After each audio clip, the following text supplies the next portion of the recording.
You're just jealous he's better than you. My girlfriend laughed while defending her male best friend who constantly insulted me. They staged an intervention to humiliate me. I gave them a performance they'll never forget that burned their lives. Hey, Reddit. My girlfriend and her perfect best friend spent years treating me like I was the problem. So I said screw it, exposed every dirty secret they were hiding, and walked away.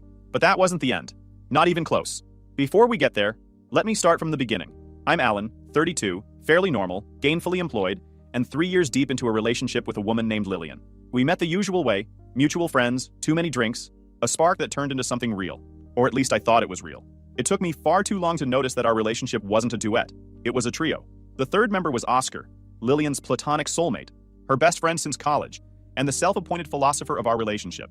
If I had $1 for every time she said, Oscar thinks, I could retire before 40. He had a comment on everything.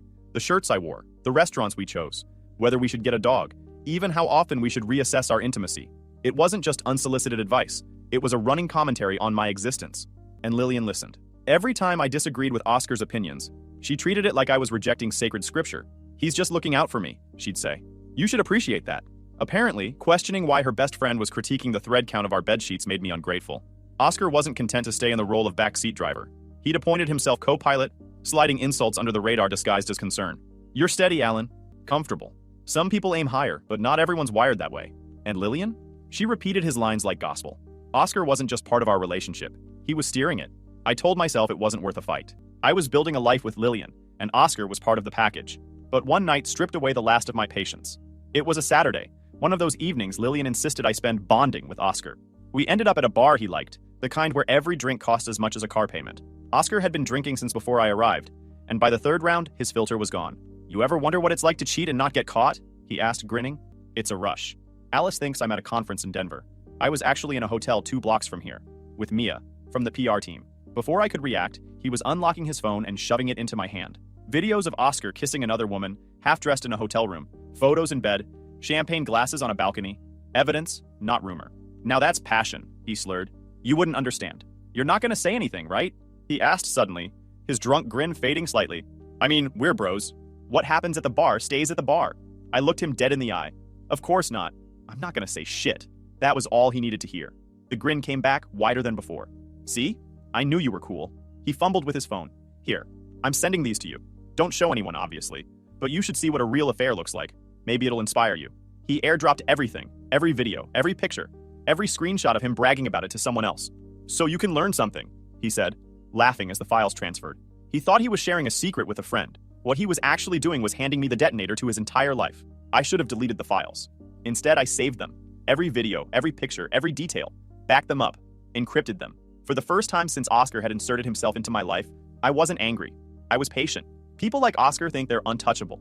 They believe they can insult you in your own home, undermine your relationship, humiliate your existence, and walk away without consequence. But every man has a line, and Oscar had just crossed mine while handing me the detonator. I paid the tab, helped him into a cab, and said nothing. Lillian texted me later to ask if we had fun. I replied, of course we had. I wasn't sure when or how I'd use that, but I knew this much. One day, Oscar's arrogance would come back to bite him, and when that day came, I'd be ready to watch him choke on it. Oscar's arrogance didn't stop after that night at the bar, it grew. The more Lillian listened to him, the bolder he became. He stopped hiding his contempt for me altogether. If we talked about moving in together permanently, he'd casually suggest Lillian should think about whether this is really what she wants. If I mentioned saving for a trip, he'd say, you don't want to tie yourself down too early. Every comment was a small, calculated jab. One afternoon, I heard keys in the lock. Oscar strolled in like he paid the rent, grabbed a drink from the fridge, stretched out on the couch. When did you get a key? I asked. He shrugged. Lillian gave it to me last year, for emergencies. You don't mind, right? I minded. But he was already comfortable and Lillian had clearly approved this without asking me. That night, I told her it needed to stop. I don't want him using the key anymore. She exploded. You're trying to control me. This is about your insecurity, not Oscar. If you trusted me, you wouldn't care. It's about boundaries, I said calmly. You're jealous because he's confident. Admit it. She stormed into the bedroom. I slept on the couch. A few days later, Lillian delivered the real blow. We're going to have a little get-together this weekend, she announced over breakfast. Just you, me, Oscar, and a few friends. I think it's time we talk about this jealousy issue properly. I stared at her. You're staging an intervention? It's not an intervention, she said, which of course meant it was. It's a conversation. Everyone will share their perspective. I think it'll help you understand how much you're hurting this relationship. I agreed. I even thanked her for organizing it. Inside, I was already planning how to make the most of what was coming. The conversation was scheduled for Saturday evening. By the time I arrived, Oscar was already there, leaning against the kitchen counter with a drink and the smug smile of someone who believed they were untouchable. 3 of Lillian's friends were seated in the living room. The atmosphere was tense, rehearsed, like they'd been prepped in advance. We started with polite small talk before Lillian clapped her hands and said, "Okay, let's talk about the elephant in the room." Scare. The next hour was an exercise in humiliation.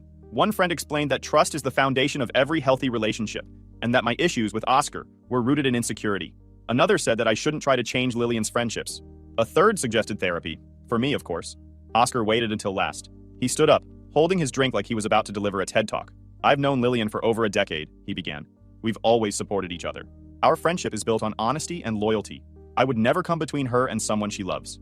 He paused dramatically. "But love should be about trust, Alan. And if you can't trust her with me, maybe the problem isn't me." The applause from the others was silent, but it was there. Lillian beamed, glowing with satisfaction. Then she delivered the final punch.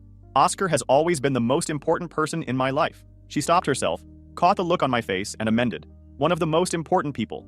I nodded, keeping my expression neutral. Inside, something clicked into place. This wasn't just about jealousy. This was about control.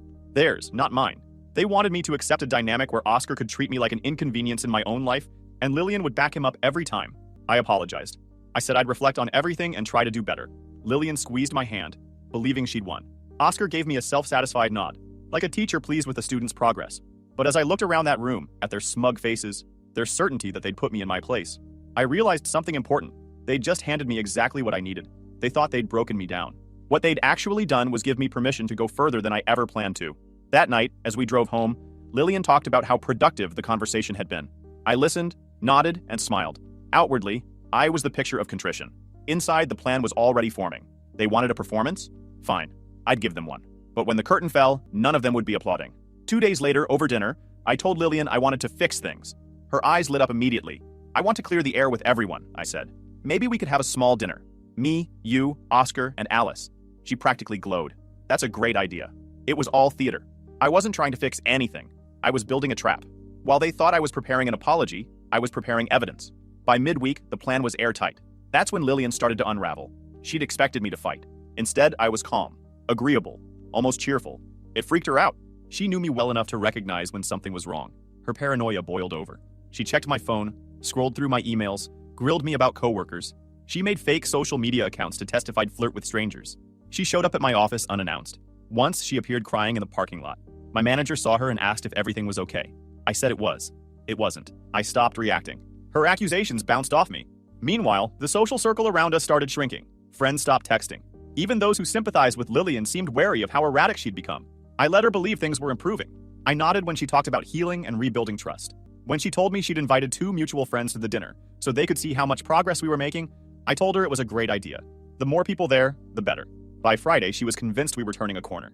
"This dinner is going to be good for us," she said with a smile. "Oscar's excited. He says it's a fresh start." "Yeah," I said, matching her smile. Fresh start. That night, I packed my bag for Saturday. Laptop, HDMI adapter, backup phone, USB drive. All loaded. I checked the files twice and rehearsed the sequence in my head. Everything had to be clean and undeniable. This wasn't about pettiness anymore. Oscar's arrogance had gone unchecked for too long. Lillian's manipulations had twisted every boundary into a flaw. They had spent years convincing themselves they were untouchable. Saturday would remind them how wrong they were. As we went to bed, Lillian talked excitedly about how healing the night would be. She had no idea what was coming. She thought I was preparing an apology. I was preparing a reckoning. By the time I turned off the light, every detail was set. The dinner was my idea. The guest list was theirs. The stage belonged to Oscar and Lillian. But the script? That was mine. And when the curtain rose, no one would be ready for the performance I had planned. Saturday evening came faster than I expected.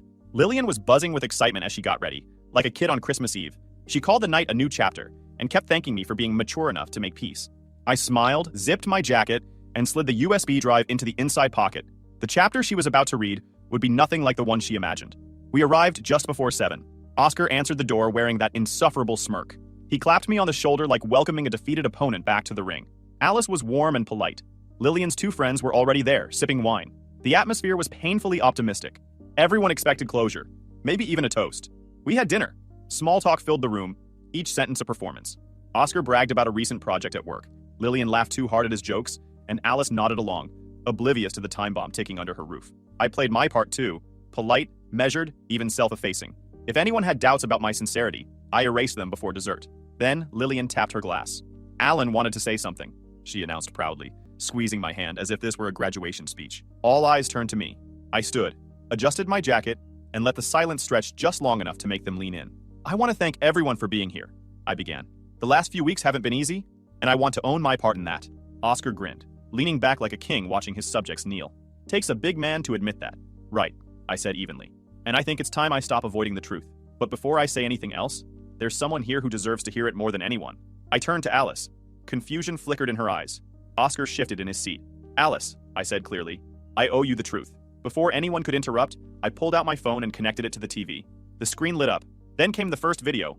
Oscar, drunk and shirtless, kissing a woman in a hotel room. Another clip. Different night, same woman, same room. A photo followed. Champagne glasses, hands intertwined. A balcony view. Alice's face drained of color. Lillian shot to her feet. "This is fake!" she shouted. "He's trying to humiliate you." I ignored her and continued. A new slide appeared. Screenshots of Oscar's texts bragging about his affair. She has no idea. I'm untouchable. Thanks for keeping quiet. And then, the kicker. Thanks, man. I owe you. Let's never talk about this again. The room froze. Alice stared at the screen in silence. One of Lillian's friends covered her mouth. Oscar's smug expression was gone, replaced by something pale and twitching. "You son of a—" Oscar shot up so fast his chair toppled over. He lunged across the room toward me, hands reaching for my phone. I saw it coming. Guys who lose their temper always telegraph their moves. I sidestepped, and he crashed into the chair I'd been sitting in. He caught himself on the table, swearing, then came at me again. This time, I didn't move. I planted my feet and shoved him back, hard. He stumbled, slammed into the edge of the dining table, and knocked over 2 glasses. One shattered on the floor. "Sit down," I said, voice calm but sharp. Oscar didn't listen. Rage twisted his face as he swung at me, a clumsy, furious punch. I blocked it with my forearm and drove my shoulder into his chest, pushing him back again. This time, he crashed into the wall, gasping. "Don't," I warned. "Not here. Not tonight." The room was chaos now. Lillian screaming for me to stop, one friend yelling for someone to call the police, Alice frozen and silent. Oscar tried to push forward again, but his movements were sloppy. I stepped aside and let him stumble past me, then shoved him down into the chair he'd knocked over moments earlier. "This is what he does when he's cornered," I said, brushing my jacket straight. "Blames someone else. Gets violent. Tries to make the problem go away by force. But this time, Oscar, you're not walking away from it." Oscar's chest heaved. He looked less like a threat now, and more like a man who'd just realized his entire life was on fire. Alice stood abruptly, tears streaking down her cheeks. She stared at the screen for another moment, then at Oscar, really looked at him, like she was seeing him for the first time. Without a word, she turned and walked upstairs. The bedroom door slammed so hard the walls shook.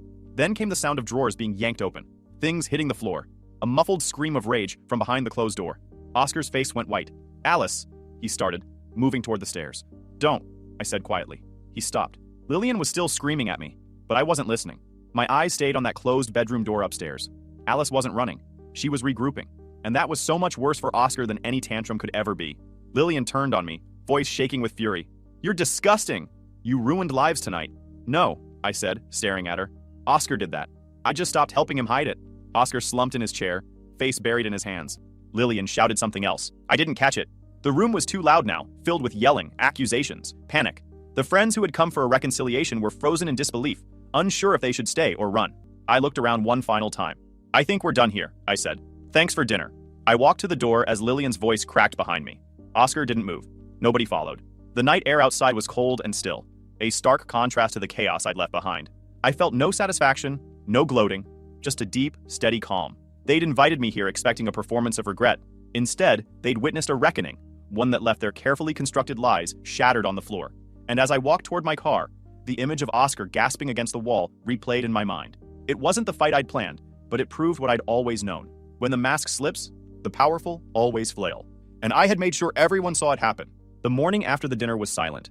The kind of silence that doesn't come from peace, but from something broken beyond repair. Lillian barely slept. She paced the apartment for hours, alternating between bursts of angry muttering and long stretches of blank staring at the floor. By sunrise, I knew a conversation was coming. She started before I'd even poured my coffee. "I hope you're proud of yourself," she said, standing in the kitchen doorway. Her voice was sharp, trembling with fury. "You humiliated me! You humiliated everyone!" I took a slow sip before answering. "No, Oscar humiliated himself. I just turned the lights on. That was supposed to be a reconciliation," she snapped. "You planned that. You trapped us." "You're right," I said. "I planned it. I was done playing defense." She laughed, a bitter, disbelieving sound. "This is insane. You blew up our entire lives because your ego couldn't handle that I have a best friend."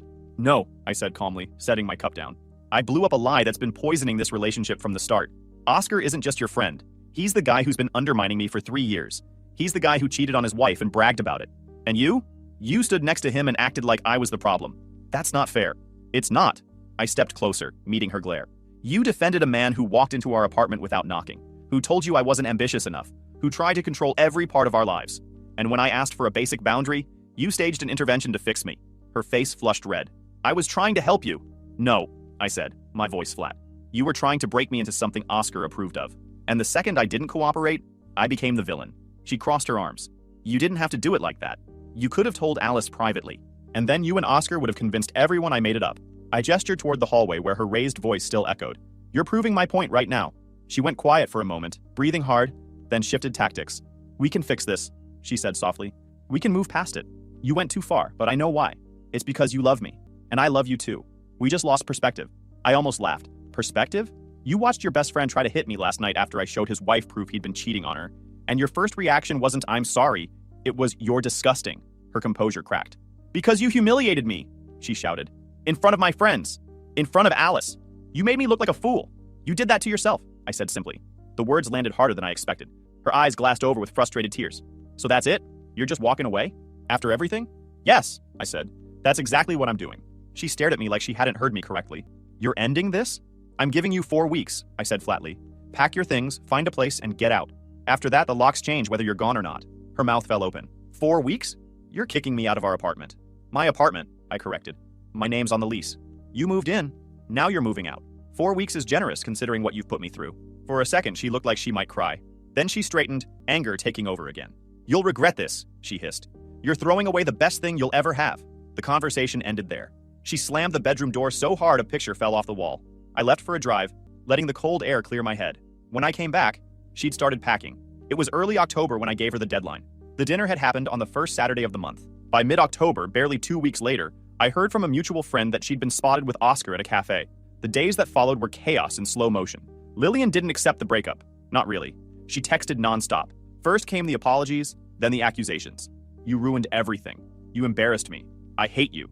I miss you. Please talk to me. The messages swung wildly between anger and desperation. I ignored them all. When texts didn't work, she showed up at my office with pastries and fake smiles. I told security she wasn't allowed up anymore. When that failed, she tried to weaponize pity, sending mutual friends long messages about how I had snapped and gone too far. I replied to each with the video of Oscar and the text that followed. The messages stopped almost immediately. The smear campaign came next. She posted cryptic stories about narcissists and emotional abuse, careful never to use my name but obvious enough that people knew. I didn't respond. Screenshots circulated on their own, and her credibility eroded with each denial. Meanwhile, Oscar was in freefall. Word of the video spread fast. By the end of the week, half their social circle had seen it. At work, people whispered behind his back. Alice went silent, which was more telling than any statement. Silence meant preparation. Lawyers, bank accounts, evidence. Lillian's behavior grew erratic. One day she was sobbing on the phone, promising therapy and change. The next, she was outside my building screaming that I'd ruined her life. Once, she left a handwritten letter on my doorstep about how our love story isn't over. I shredded it without reading the second page. By the third week, the apartment was half empty. Not because she was cooperating, but because she was too busy spiraling to pack properly. I stayed with a friend to avoid the late-night drama. When I returned, she'd left notes around the place, ranging from, "You'll regret this," to, "We belong together." And they went straight into the trash. The night before her deadline, she made one last attempt. She showed up at my door, makeup streaked, eyes red. "Please," she whispered. "We can fix this. Don't throw us away." I looked her in the eye and spoke evenly. "I'm not throwing anything away, Lillian. It's already gone. And you were the one who burned it." She didn't answer. She just stared for a moment, then turned and walked down the hall. The next morning, she was gone. The keys were on the counter, the closet was empty, and the apartment was finally silent. 2 days later, I got an email from HR. Lillian had filed a complaint claiming I'd been emotionally abusive and exhibited troubling anger issues. The complaint included vague accusations about my tone during arguments and a claim that I'd made her feel unsafe. I met with HR that afternoon. I brought my phone. I showed them the texts, her erratic messages, her threats, her showing up at my office unannounced multiple times. I explained the breakup, the intervention, the dinner. I kept it factual. The HR rep took notes, thanked me for my cooperation, and closed the meeting. A week later, I got an email. After reviewing the submitted information, we've determined no policy violations occurred. This matter is closed. Lillian's final attempt at control had failed, just like everything else. It wasn't peace, not yet, but it was the first real step toward it. And as for Oscar and Alice, the reckoning that had started in that living room was about to get much worse. It didn't take long for Lillian and Oscar to find each other again. Two people with the same bruised egos and matching grudges will always orbit back toward each other. Within 2 weeks of the dinner, a mutual friend sent me a photo of them sitting at a cafe, faces tense and shoulders close. The caption underneath said it all. They deserve each other. By the time Lillian's move-out deadline hit at the end of October, they were already living together. It was almost poetic. The two people who had spent years trying to control me, now trying to build a life out of the wreckage they'd created. They posted a photo of their new apartment on social media with matching mugs and a caption about new beginnings. I didn't react. I knew better. At first, they tried rewriting history. In their version, I had snapped from jealousy and faked evidence to ruin their friendship. Oscar insisted the videos were taken out of context. Lillian claimed I had hacked his phone. It was pointless. The proof was out there, and people weren't stupid. The harder they denied, the more desperate they looked. Oscar's real punishment came from Alice. She moved quietly but fast. With the evidence stacked against him, the divorce was swift and decisive.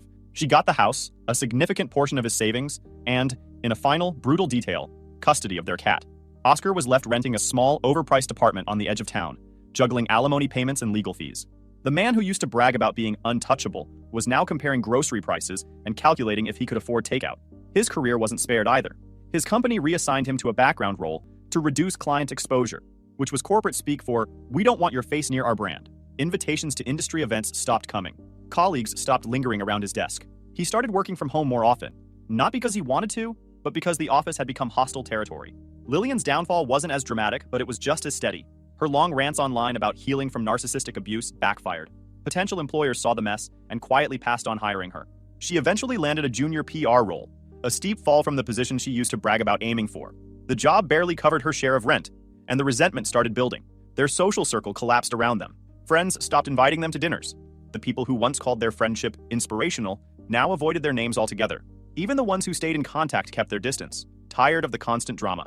It turns out that when you build your identity on judgment and arrogance, people aren't eager to stick around when you're exposed.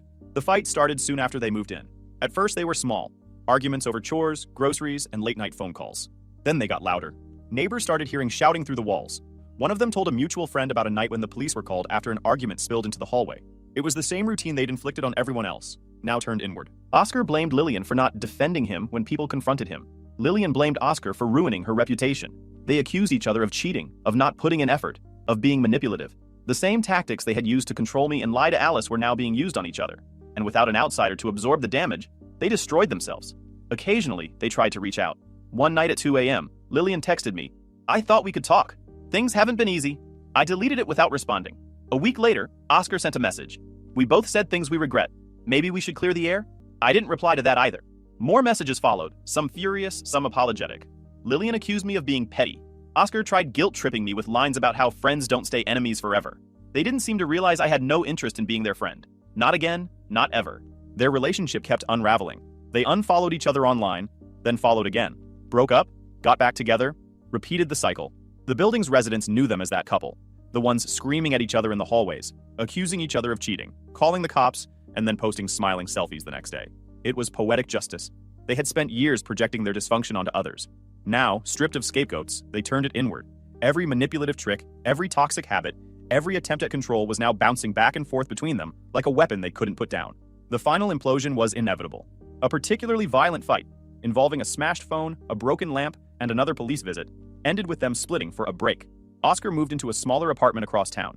Lillian packed what she could and returned to her parents' house.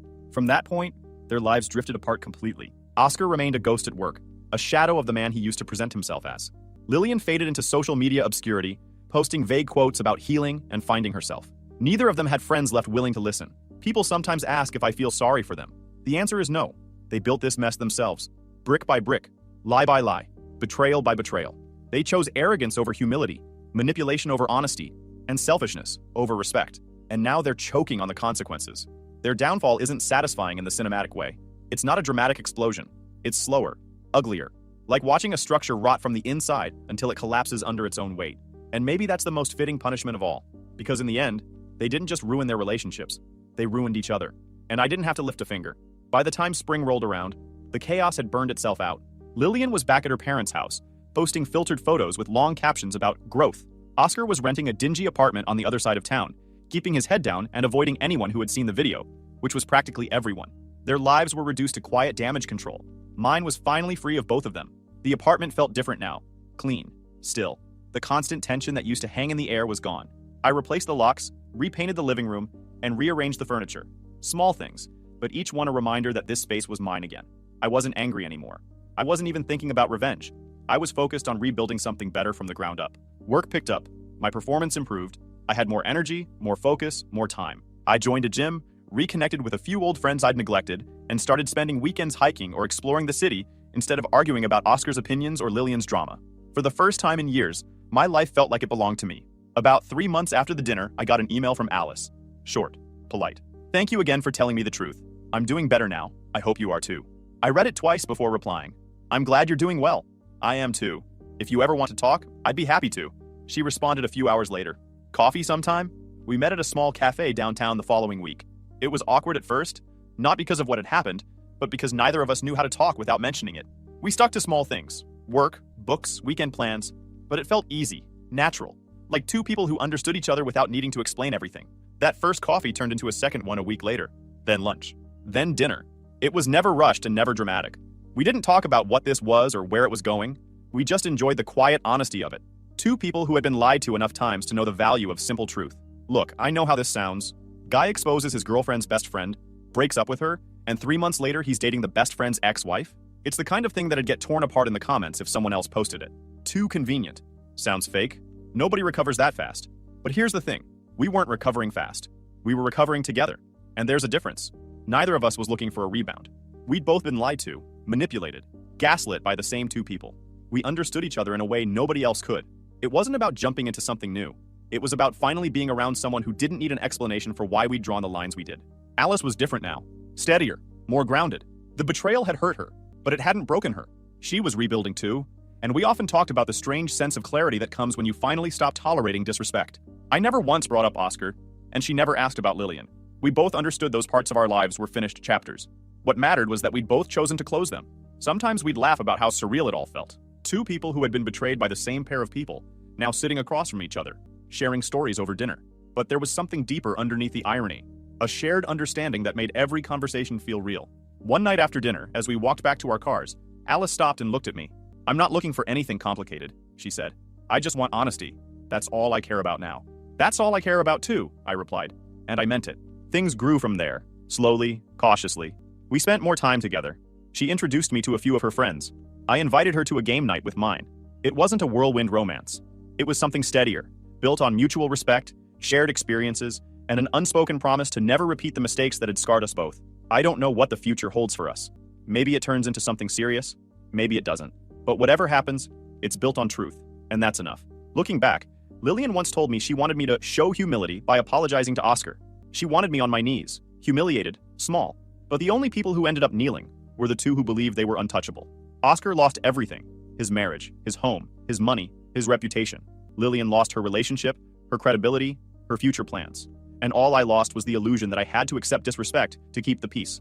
The night I changed the locks, I stood in the doorway for a long time before closing it.